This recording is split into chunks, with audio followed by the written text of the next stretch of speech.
everyone. My name is Mateus. I'm a lecturer at the Royal Veterinary College, and I'm doing my presentation today on behalf of the colleagues that are mainly involved in LinkTADs. So, because this morning I believe you already covered mostly of the research opportunities, I'm going to focus mainly on the training opportunities, but I'll swap between the two. So my talk today is mainly on animal health priorities in EU and China. That's already been covered. What's the gaps that we've seen and where we could work more towards to develop more their research and their teaching. One other potential collaboration, I think probably that's already been covered by Julian. The training program that they have for field epidemiology, that's going to be my main focus for today.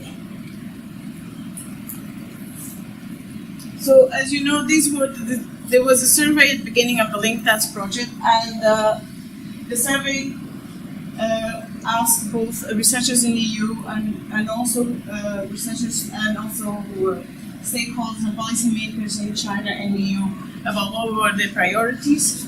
And the main priorities, there was an overlap of diseases that were key for both sides, in which they found that influenza, rabies, African swine fever, and brucellosis were common areas of interest. Now, antimicrobial resistance must be for a main interest from EU side, but I see now with all this collagen resistance coming up and multi-drug resistance flaring up, there's also a shared interest in both sides now that's going on this point of research. So it's only not foodborne pathogens, but also the ones that affect human health. So these are the main areas for research that we have identified with the work on LinkTADs, as you know. So there's a lot of potential for collaboration that can be developed there, and there's been people already working on African swine fever, also the and avian influenza, people that have been working mainly in these areas. The survey that was conducted also identified, as you know, there were a common lack of courses on epidemiology, field epidemiology. So in particular in China, there's a lack of capacity on the animal health services and also in research facilities to have good epidemiology. They're more developed in terms of the lab capacity, but even there, they don't have accredited reference labs. So there's those two sides in which you can work on. And the ways to work towards these things is usually, as Gabriela was saying, it's very important to have face-to-face connection with the people. And for instance, having workshops in the areas where people are lacking all the skills, like in risk analysis or in surveillance, or also in vaccines and diagnostic tests, is quite important to develop that capacity. Because often we had colleagues from China that had difficulty to travel to Europe, having webinars, actually having the technology, you have that electronic platform in which people can discuss issues of animal health, epidemiology, without having to travel, and that makes it much more easier. But then you miss that opportunity to interact face-to-face with people. So therefore, like exchange programs are very important. Having the opportunity for researchers to go and visit and stay for 4 weeks or 4 months or whatever, and visit organizations. For instance, at Royal Vet College, we have had colleagues from China, from other institutions that come up and bring their own data, and we provide support, statistical support, epidemiology, or they come and they work on the data that we have on our ongoing projects. And also going to China and spending some time when our colleagues do the courses for the FTP, they also go and visit institutions and stay some time to discuss any issues about disease control, surveillance, data analysis. So these kind of activities are very important. And it's having that then you start doing the partnerships and project applications, because depending on your culture, sometimes it's easier to have first establishing the contact and knowing the people, and then you start working on the collaborations. In Europe, you tend to be different. It's very easy to drop an email to someone, and you already know each other's reputation, and then often it's easier to get people into a consortium than it is, for instance, with colleagues from China. Yeah. So the FTP program is derived from the American model from human medicine of epidemiology, from the Epidemic Intelligence Service. The first programs were developed in 1953, and then they developed these FTP programs, and they were mainly for creating field epidemiology capacity in developing countries. But for instance, UK now has the FTP program, and the CDC, which is the European Disease Prevention and Control Agency, and they base it, but they're mainly on human medicine. And you are based in an institution, and you learn by doing. So you might be in a province or a national level, and you get trained on surveillance. So you work on surveillance, you work on animal disease prevention and control. You might be doing outbreak investigations, doing reports for the national authorities. At the same time, you're also doing some courses. So, for instance, the veterinary course has 4 or 5 months in which you are in a classroom with other people, so you have modules. But most of the time, 80% of the field work is all field. Over 80% of the work is field work. So therefore, you learn by doing rather than just being all the time in the classroom. Now, it tends to be owned by individual countries, so you try to have them to have ownership, so they can have your own trainers involved in the process. And they're very country specific, so you try and target the priorities of the country. You take into account any socioeconomic or cultural differences that these countries may have. So the human FTP program in China was first introduced in 2001, and FTP developed by FAO and other institutions have been developed since 2010. So 6 years since the program has been running. And why do we need a program like that? Because there's been in China, because in Asia there's a lot of intensification of culture, of the production systems, and they've been seeing that intensification then has implications for animal health and welfare, and therefore also for disease transmission and emergence of zoonotic diseases. So that's avian influenza, for instance, or microbial resistance. And therefore it's important that something is being doing about it. So if you don't have veterinary capacity, it's difficult then to tackle these kind of issues. So therefore you need to have a provision of skilled staff that can then be involved in outbreak investigations and conduct research. And this is one of the cohorts. And these are many of the institutions involved, not all of them, so FAO is probably the main key partner. RBC is also involved, CAEC, but also other countries, USDA, CDC, Netherlands, and so forth. So there's many institutions are trying to work towards it. But it cannot only depend on the organizations, international organizations. It has to be the takeover ownership by Chinese authorities, the institutions. So therefore, the objectives of this program is really to create an interdisciplinary approach in field epidemiology. So you try and combine both also qualitative and quantitative techniques for epidemiology research. You have to have a sustainable program, so that's why you have the trainers system, which then profits from the people that conclude the course, and those that are the best ones in the cohort are then asked to be trainers in institutions. And you try to standardize the knowledge and methodologies that are applied in China for veterinary epidemiology, which is something that's been lacking. And strengthen the partnerships. So if you have these people, so the people on these courses will be from national veterinary institutions, animal health, also from the provinces that before didn't have access to these courses. And therefore, that way they know each other and it's easy for them to share information. So these provinces might be very geographically very distant from each other and not communicate. And that way you have a way of strengthening those bonds between them, and they're more likely then to collaborate between them. So this course runs across 2-year period, and it has 5 modules. It covers the same things that you have in the human FTP course. So you have your introductory course on epidemiology principles, and then you have also outbreak investigations with field exercises. So it's very case studies, scenarios, and students go on the field to try and apply those techniques. that they learn and simulation exercises.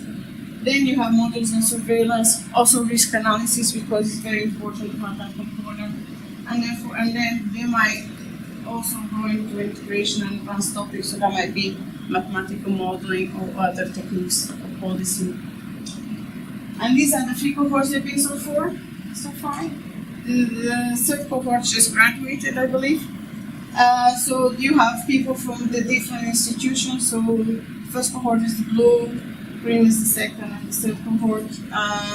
You have mainly people from national institutions, either from and also professional CDCs and municipals, and very few yet from academia, which is a pity because you really have to establish the connection between academia and also government, which is something that we have more in Europe.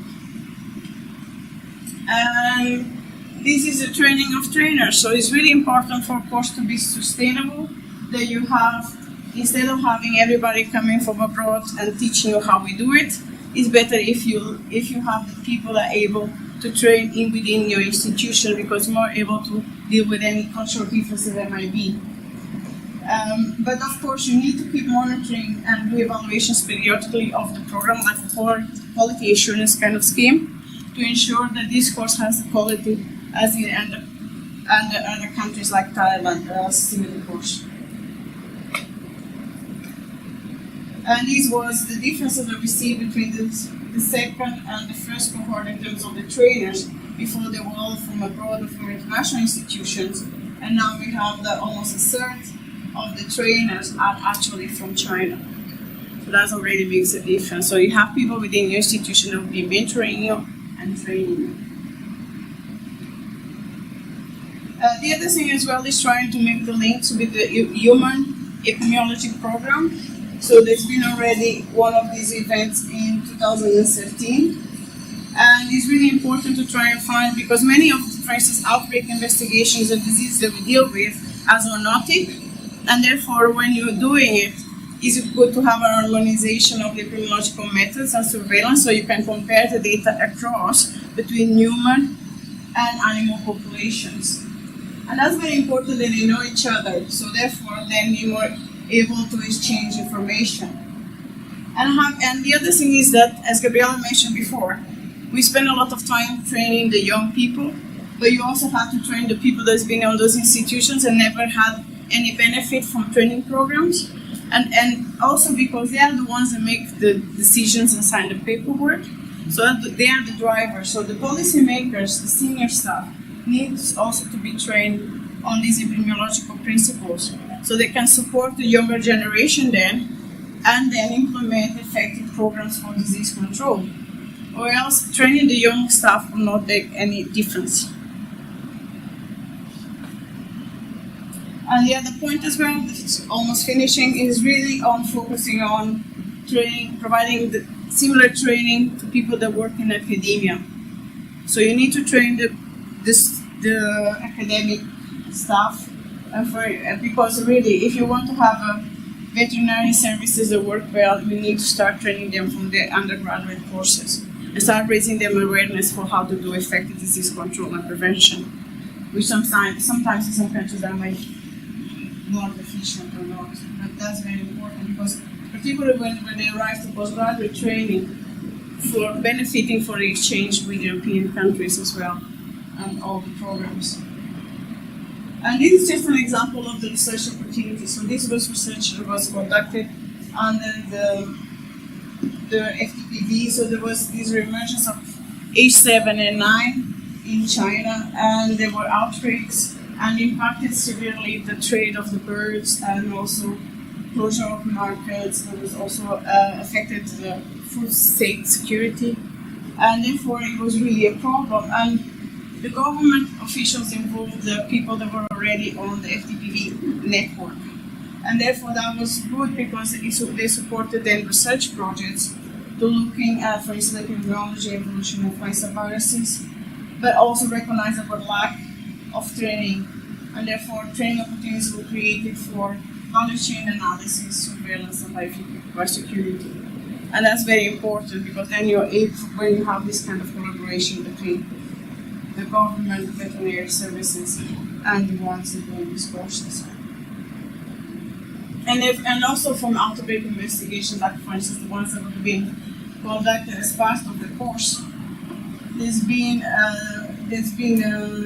good mapping, for instance, of the outbreaks occurring and reporting, an improvement on surveillance services, because that's very important for early detection of outbreaks, and also the impact that these have on policy. Sometimes they might make a change. For instance, this outbreak or PSTP ruminant was linked to markets and movement of animals across long distances. So if you have then an impact on policy and how traceability of animals are going to market, that can make a difference on disease control, like we have, for instance, in UK for foot and mouth disease.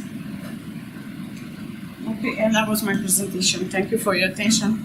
That's the last one. Thank you. Any questions? No questions? No questions. One.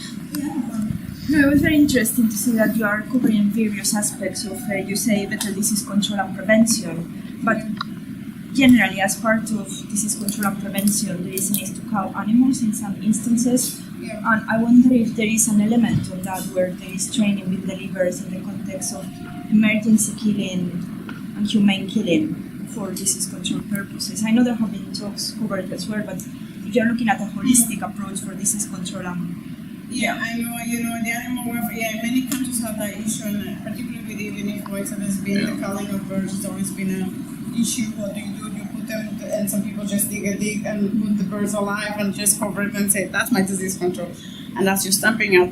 I actually don't know, but it's a good point. So that's the kind of thing that we need to look at, is how the animals are disposed mainly, and even in some ways we have that lack on the approach that we take.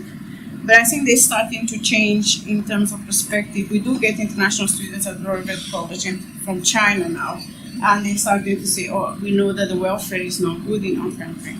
So the younger generations are starting to be aware that there's a big welfare lack there. I think the problem is also that it is often not done by a field veterinarians, it's done by other groups that might be paravets. Exactly. I have seen some pretty horrific methods used in China for disposal. Yeah, even in laboratories is not known to be the best practices. But I mean, in the sort of in the field, as it were, I've seen some pretty. But it's not vets who are doing it; it's paravets or just employees of the province, your provincial authority. Not to say it shouldn't be done, of course, but it's probably not addressed through this. It's addressed directly with the MOA and the provincial authorities, really. The point I was speaking of is that this seems to be having a holistic approach to disease control, and that's one element that is missing. So perhaps it's a good opportunity to integrate it and start.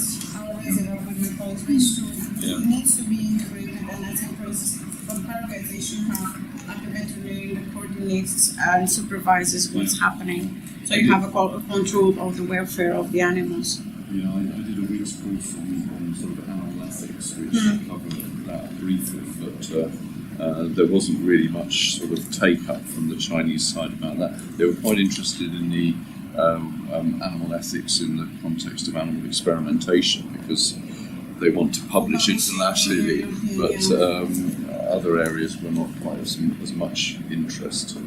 I think because doesn't mean to say that the message shouldn't be. Yeah, I think because we're now opening more to other countries, then they are probably being more aware of the scrutiny, and therefore they might start changing practices. And if we train these younger generations to do it in a better Precisely, way, that's. then you can start doing the change from within. You can be subversive in a way and start doing this way. But I think that's the thing. That's what we do when we have students coming from China in the RVC. We try and show them how it is welfare. So when they go back and work in their countries, they have a perception of how to do things. But I agree with you. That's a good point.